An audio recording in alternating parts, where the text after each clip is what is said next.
Meanwhile, he has also announced that he is going to appoint John Ratcliffe over at the CIA. John Ratcliffe, of course, is a former Trump staffer. He's a hawkish former House lawmaker. And Ratcliffe, he called a warrior for truth and honesty. Trump has credited him with exposing fake Russian collusion in the House. He was a representative for Texas' 4th congressional district from 2015 to 2020. And then he was confirmed by a divided Senate in 2020 to be the nation's intelligence czar, right? He was the DNI, replacing Dan Coates, who resigned after a tenure marked by friction with Trump. Ratcliffe focused heavily on the threat from China. Ratcliffe is going to come in, and again, he's going to clean house. And I'm telling you, they need to clean house over at the CIA. So first of all, Ratcliffe understands the difference between the Trump doctrine and the Obama doctrine. The Trump doctrine is very simple. America has interests. We will muscularly defend those interests. And we will threaten you if you attempt to threaten those interests. If you attempt to walk over that line, we'll punch you really hard in the face. Here's John Ratcliffe expressing this just a few months ago over on Fox News. You know, the famous Obama doctrine, which was that, look, we can deter Iran diplomatically and it won't come at the expense of Israel. Well, Barack Obama was wrong. He misunderstood the lethality and the evil nature of the Iranian regime.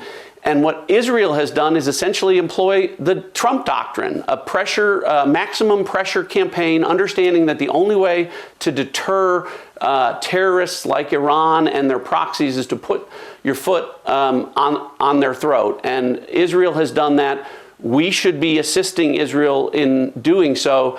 But again, political expediency and the quest for power by Kamala Harris and the Democrats is resulting in American national security taking a back seat, unfortunately. Good for John Ratcliffe. He's awesome. By the way, the amount of deadwood they're going to have to clear out over there is serious. I mean, when you talk about the deep state, again, you can't have an executive branch this large without an awful lot of trash in it. The best example is literally today, the CIA has now arrested a former CIA official. This is actual current CIA official. He will be former very soon. A CIA official has now been charged with disclosing classified documents that appeared to show Israel's plans to retaliate against Iran for a missile attack earlier this year, according to court documents and people familiar with the matter. The official's name is Asif Rahman. Was indicted last week in federal court in Virginia with 2 counts of willful retention and transmission of national defense information. He was arrested by the FBI on Tuesday in Cambodia and brought to federal court in Guam to face charges. Well, what's he doing in Cambodia? I mean, was he fleeing? What's the story? The documents were prepared by the National Geospatial Intelligence Agency, which analyzes images and information collected by U.S. spy satellites. It conducts work in support of clandestine and military operations. The information in the documents is highly classified and details interpretation of satellite imagery that shed light on a possible strike by Israel on Iran. They began circulating last month on the Telegram app. Court documents said that Rahman held a top security clearance with access to sensitive compartmentalized information, which is typical for many CIA employees who handle classified materials. And guarantee you, task number 1 for John Ratcliffe is going to be going through the lists of the CIA and cleansing out everyone who does not have the best interests of the United States at heart, and who believes that it is their sole job to stop the Trump administration from doing its duly appointed work. This election season was a rough road. I visited 6 different swing states between campaign stops, media hits, on other podcasts, our very own election coverage in Nashville. I was on the go all the time. And somewhere in between all of that, I needed to maintain my health, hit the gym, spend time with the family.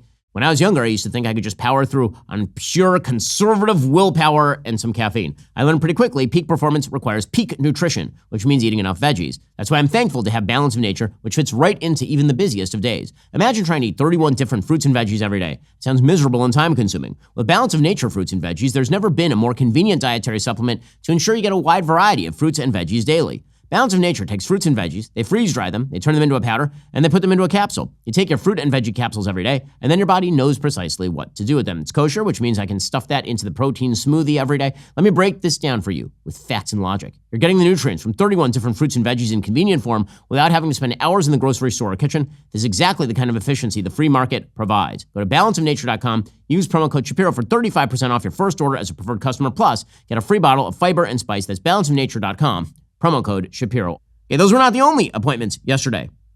There was also Mike Huckabee. So Mike Huckabee has now been appointed the ambassador to Israel, taking over for my friend David Friedman. Huckabee is awesome. And Governor Huckabee, when it comes to Israel, is extraordinarily hawkish. He certainly understands the situation in the Middle East quite well. He also, as an evangelical Christian, is deeply supportive, of course, of the state of Israel. Here was Governor Huckabee talking about Hamas versus Israel. I tell people this is not a political, sociological, economic battle. This is a spiritual battle. This is as clear a definition between good and evil as we have seen in our lifetime, and one of the most profound in all of history. Yeah, again, he is correct about that. And of course, Mike Huckabee understands that the reality on the ground in Israel, especially when it comes to the so-called West Bank, is that increased Israeli building in the West Bank is not a bad thing. The areas that Israel is building end up being economic hotspots. They end up being places of democracy and freedom. And that's the Palestinian Authority that has declined its entire population into a horrible situation in the West Bank. Here's Mike Huckabee talking about this. Can't wait to get back. I'm going to take an extra hat. I'm going to get it to President-elect Trump. Build Israel great again. Who knows? We may see him wear this out there in one of his rallies somewhere. I don't know. Can't promise that. I can only promise he will get a copy of the hat. Thank you very much. Again, Mike Huckabee will be the new ambassador to Israel. And this team is it's so good. It's so good. Meanwhile, the president has also announced that William McGinley will be the White House Counsel. He was, of course, in the first administration for Trump as the White House Cabinet Secretary.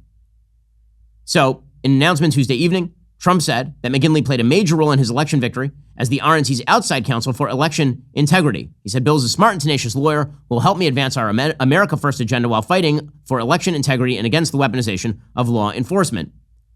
He's going to be playing a key behind-the-scenes role in vetting Supreme Court candidates and nominees as well, presumably for lower courts as well. He was the general counsel at the National Republican Senatorial Committee, too.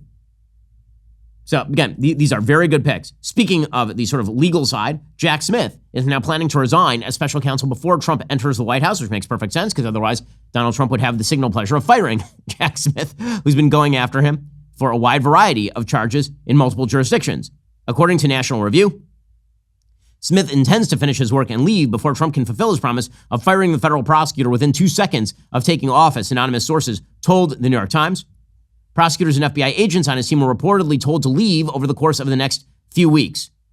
So you can kiss goodbye to Jack Smith. All those votive candles that Democrats bought are now going to go on eBay for about 5 cents a pop alongside the Robert Mueller candles, which are now available for free on eBay.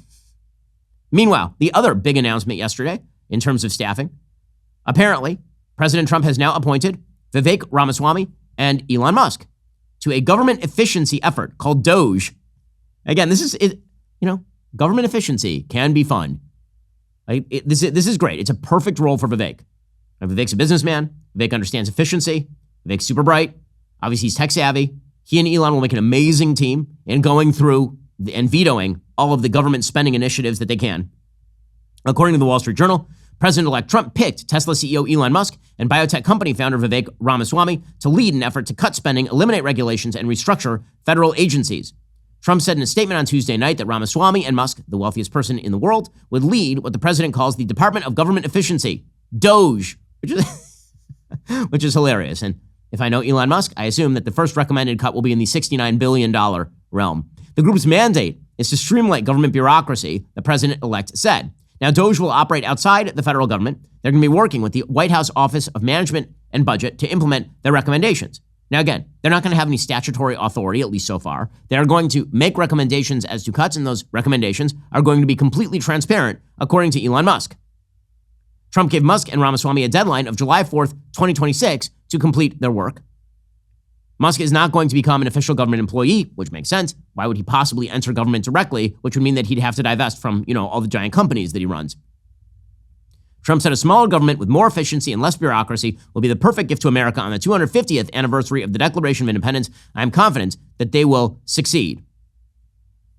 Now, again, this will be great. It is going to be excellent to have a Department of Efficiency that is operating outside government to make recommendations that will be taken very seriously by the Trump administration. By the way, the business community is over the moon about this administration. Are you tired of the lies and the twists of the mainstream media talking points? Yeah, me too. Join me in my newest series, Fact, where I dismantle and bring truth to this tiring mainstream agenda.